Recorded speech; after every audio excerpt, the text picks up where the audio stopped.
थोड़े समय पहले एक गांव में सुरेश और कीर्तना नामक पति पत्नी रहते थे। उनके गीतिका नामक एक सुंदर सी बेटी थी। सुरेश हमेशा सबके सामने बेवजह गर्व से पेश आता था। एक दिन शाम के समय में कीर्तना उनके घर पे वड़ा पाव बनाती है।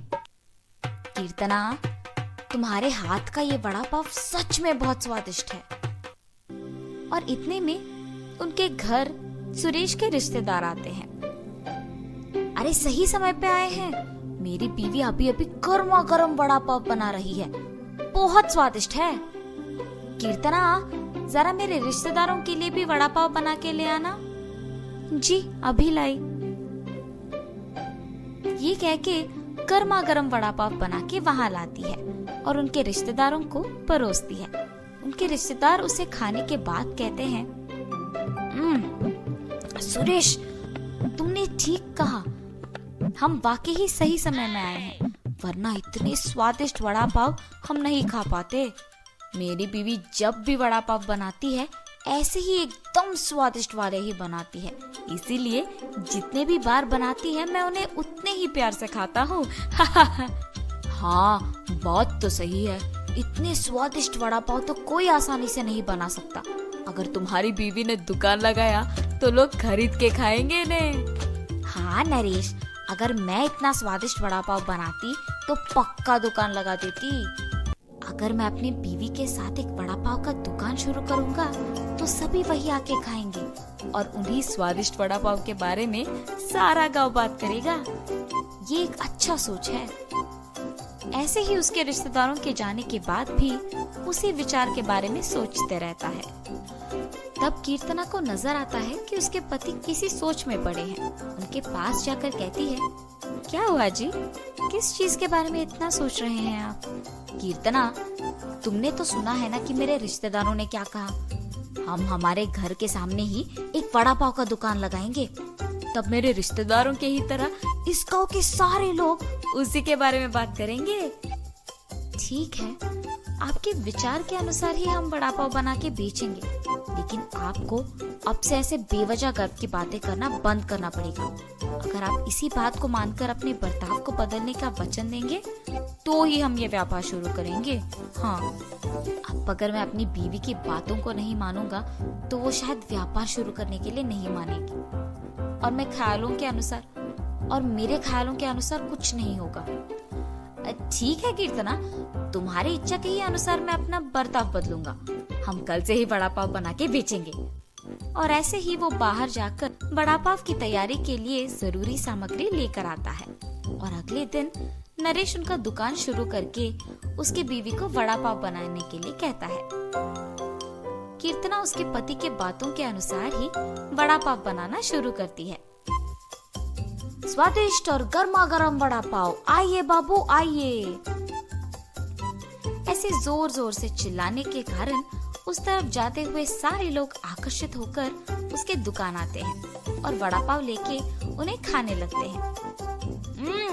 सुरेश, वड़ा पाव तो बहुत गर्म और स्वादिष्ट है। हाँ, अब तक मैंने इतने स्वादिष्ट वड़ा पाव कहीं नहीं खाया है। हाँ, मेरी पत्नी बहुत अच्छा वड़ा पाव बनाती है, उसकी तरह तो और कोई नहीं बना सकता है। ऐसे उनको वड़ा पाव देकर उनसे पैसे लेता है। उस रात को जब बैठ के वो आए हुए पैसों की गिनती करने लगते हैं तो कीर्तना कहती है, अरे वाह, पहले ही दिन हमें लाभ आया है जी। निवेश के पैसों से ज्यादा पैसे तो हमने कमाया है। क्या सच में? अगर हमने ऐसे ही इसे बरकरार रखा ना तो जल्द ही हमारा बहुत बड़ा व्यापार बन जाएगा कीर्तना। हाँ, आप सही कह रहे हैं। पहले ही दिन उतने पैसे देख पति पत्नी दोनों खुश होते हैं। ऐसे ही वो हर रोज उनके सोच के मुताबिक वड़ा पाव बना के उसे बेचते हैं और कुछ ही दिनों में उनका व्यापार अच्छा चलने लगता है। मेरे सोच के मुताबिक ही हमारा व्यापार अच्छा चल रहा है। किसी और के दुकान में तो इतने लोग ही नहीं आते हैं। कुछ दिन पहले शुरू करने के बावजूद हमारा व्यापार बाकियों से बहुत बेहतर चल रहा है।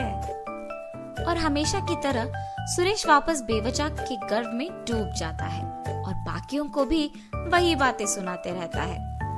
उस दिन दुकान को आए एक आदमी को वड़ा पाव लाकर देता है। मैं यहाँ जब भी वड़ा पाव खाता हूँ बहुत स्वादिष्ट होता है, एक भी बार इसका स्वाद नहीं बदला।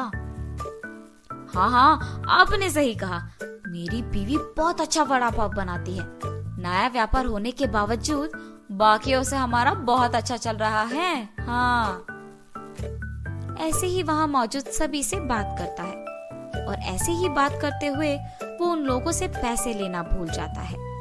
उसके पैसे ना लेने के कारण सभी वहाँ आके उसकी गर्व की बातें सुनकर पैसे दिए बिना चले जाते थे। कुछ दिन बाद सबको जब सुरेश की कमजोरी का पता लग गया तो वो वड़ा पाव मंगा के उसे खा के पैसे देने के लिए उसके पास जाकर वड़ा पाव के बारे में बात करना शुरू करते थे। सुरेश उनके बातों में पड़ के गर्व की बातें करता था और उनसे पैसे लेना भूल जाता था और कुछ देर बाद वो लोग वहाँ से पैसे दिए बिना चले जाते थे। सुरेश के इस बर्ताव के कारण उनके व्यापार में नुकसान होता है और अचानक उनके सपने टूट जाने पर पति पत्नी दोनों बहुत निराश होते हैं। कीर्तना, मुझे माफ करो, इस सब का कारण मैं हूँ। मेरे इस झूठे गर्व के कारण ही सबको मेरी कमजोरी का पता लग गया और उन्होंने उसका फायदा उठाया। इसीलिए हमें अब नुकसान भुगतना पड़ रहा है। ऐसे कह के बहुत दुखी होता है। आपको अपनी गलती का एहसास हो गया, बस ये काफी है। अब से हम हमारा व्यापार ढंग से चलाएंगे। ठीक है कीर्तना। और तब से पति पत्नी दोनों उनका वड़ा पाव का व्यापार बहुत अच्छे से चलाते हुए खुश रहते।